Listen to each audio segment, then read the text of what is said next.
नमस्कार दोस्तों, एजुकेट भारत में मैं आपका स्वागत करती हूँ। फ्रेंड्स, यदि आप सी टेट में 130 प्लस स्कोर करना चाहते हैं तो ये वीडियो आपके लिए ही है। यहाँ पर हम सिर्फ सवाल हल नहीं करेंगे बल्कि ट्रिकी कॉन्सेप्ट को भी पकड़ने का प्रयास करेंगे, जो आपको सी टेट के में सिलेक्शन के एक कदम और करीब ले जाएगा। क्वेश्चंस को आप खुद सॉल्व कीजिएगा। चलिए शुरू करते हैं। यद्यपि वह बहुत परिश्रमी है तथापि सफल नहीं हुआ। इस वाक्य में प्रयुक्त समुच्चय बोधक अव्यय का प्रकार क्या है? ए विकल्प सूचक, बी कारण सूचक, सी परिणाम सूचक, डी विरोध सूचक। यद्यपि तथापि विरोध का भाव प्रकट करता है। दो स्थितियों में विपरीत संबंध होता है, वहां पर विरोध सूचक अव्यय होता है। ऑप्शन नंबर डी सही है। निर्मल शब्द में प्रयुक्त उपसर्ग कौन सा है? ए निर, बी नी, सी म, डी मल। निर्मल बराबर निर्धन मल। निर का अर्थ होता है बिना, यह शब्द का अर्थ बदल देता है। ऑप्शन नंबर ए सही है। किंतु, परंतु, लेकिन ये किस प्रकार के अव्यय हैं? ए कारण सूचक, बी विकल्प सूचक, सी विरोध सूचक, डी परिणाम सूचक।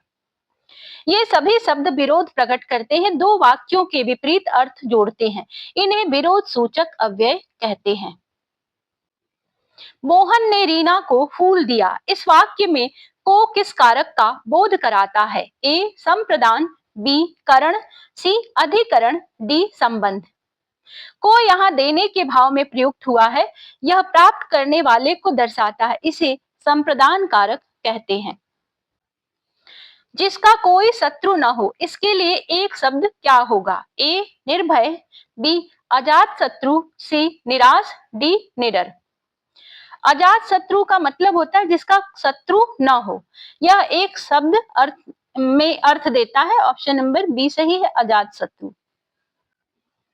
यदि तुम पढ़ोगे तो सफल हो जाओगे। इस वाक्य में प्रयुक्त अव्यय का प्रकार क्या है? ए कारण सूचक, बी परिणाम सूचक, सी शर्त सूचक, डी विरोध सूचक। यदि तो शर्त को दर्शाता है पहले भाग पर, दूसरा भाग यहाँ पर निर्भर है। ऑप्शन नंबर सी सही है, शर्त सूचक। बालक खेल रहा है, मैं खेल रहा, कौन सा काल है? ए वर्तमान, बी भूत, सी भविष्य, डी पूर्ण भूत। कार्य वर्तमान में अभी जारी है, इसे अपूर्ण वर्तमान कहते हैं। ऑप्शन नंबर ए सही है, वर्तमान।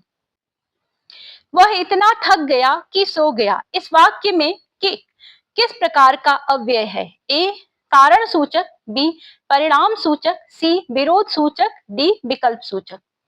पहले भाग में परिणाम आता है कि परिणाम को जोड़ता है, इसलिए ये परिणाम सूचक अव्यय है। सुंदर शब्द किस प्रकार का विशेषण है? ए संख्यावाचक, बी परिमाणवाचक, सी गुणवाचक, डी संकेतवाचक। सुंदर जो है ये गुण बताता है, यह एक विशेषता को दर्शाता है, इसलिए गुणवाचक विशेषण होगा। मोहन जैसा वीर में जैसा किस प्रकार का अव्यय है? ए संबंध सूचक, बी कारण सूचक, सी तुलना सूचक, डी विकल्प सूचक। जैसा शब्द जो है ये तुलना को दर्शाता है, इसलिए यहाँ पर ये तुलना सूचक अव्यय है। लड़कियां खेल रही हैं में लड़कियां क्या है? ए पुल्लिंग, बी नपुंसकलिंग, सी अव्यय, डी स्त्रीलिंग। लड़कियां जो है स्त्रीलिंग का बहुवचन है यहाँ पर। ऑप्शन नंबर सी डी सही है। वह इसीलिए रुका क्योंकि बारिश हो रही थी। इस वाक्य में अव्यय का प्रकार क्या है? ए कारण सूचक, बी परिणाम सूचक, सी विरोध सूचक, डी विकल्प सूचक। क्योंकि शब्द जो है ये कारण बताता है, इसलिए ये कारण सूचक अव्यय का प्रकार है। जलपान शब्द किस प्रकार का है? ए रूढ़, बी योग रूढ़, सी संधि, डी यौगिक।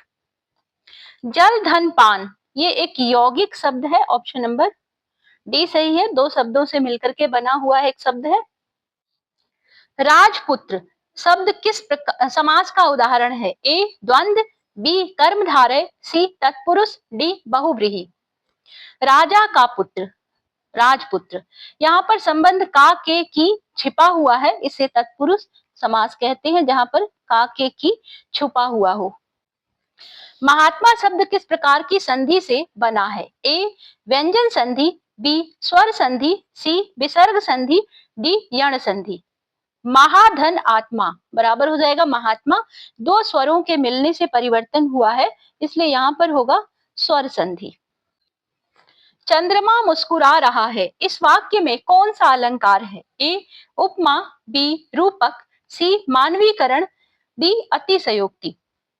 चंद्रमा को मनुष्य की तरह मुस्कुराना बताया गया है, निर्जीव को जीवित का गुण दे दिया गया है, इसे मानवीकरण अलंकार कहते हैं। नील कमल शब्द किस समास का उदाहरण है? ए द्वंद्व, बी कर्मधारय, सी तत्पुरुष, डी बहुव्रीहि। नीला है जो कमल बराबर नील कमल, विशेषण प्लस संज्ञा का संबंध है, इसे कर्मधारय समास कहते हैं। निम्न में से कौन सा वाक्य शुद्ध है? ए वह मुझको याद करता है, बी वह मुझे याद करता है, सी वह मुझे याद करते हैं, डी वह मुझको याद करते हैं। वह एक वचन है इसीलिए करता है सही है, मुझे अधिक प्रचलित और शुद्ध रूप है, अन्य विकल्पों में त्रुटि है। ऑप्शन नंबर बी सही है, वह मुझे याद करता है। कमल शब्द का प्रयोग किस अलंकार में प्रमुख रूप से होता है? ए उपमा, बी रूपक, सी मानवीकरण, डी अनुप्रास। कमल का प्रयोग जो है तुलना में किया जाता है, मुख को कमल के समान बताया जाता है और ये उपमा अलंकार में ज्यादा प्रयोग किया जाता है। ऑप्शन नंबर ए सही है, मुख को कमल के समान बताया जाता है, उपमा अलंकार में यूज किया जाता है। दुर्जन शब्द किस प्रकार बना है? ए संधि से, बी समास से, सी उपग्रह से, डी प्रत्यय से। दुर्धन जन बराबर दुर्जन, दुर जो है ये उपसर्ग है जिसका अर्थ होता है बुरा, इससे एक नया शब्द बना है। ऑप्शन नंबर सी सही है, उपसर्ग। फ्रेंड्स ये 20 क्वेश्चंस का एक प्रैक्टिस सेट कंप्लीट होता है। अगर आपको ये पसंद आया हो तो हमें एक लाइक जरूर दें, और अगर आप इसी तरह के प्रैक्टिस सेट को और भी हल करना चाहते हैं तो चैनल को सब्सक्राइब कर लें। हम मिलेंगे आपसे अगले प्रैक्टिस सेट के साथ, तब तक के लिए goodbye, thank you for watching.